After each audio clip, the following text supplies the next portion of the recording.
करम होई। एगो एहसान सनम होई, एगो एहसान सनम होई।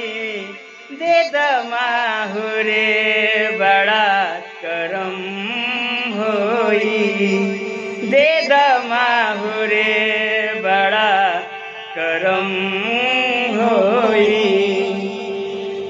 जब से लागल हिया बतहरा से बानी बेचैन घर के पहरा से।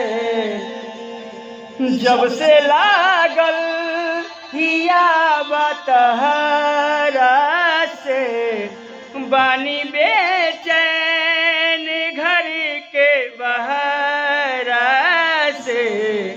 कही के बोलब तो आँख नम होई, दे दमाहुरे बड़ा करम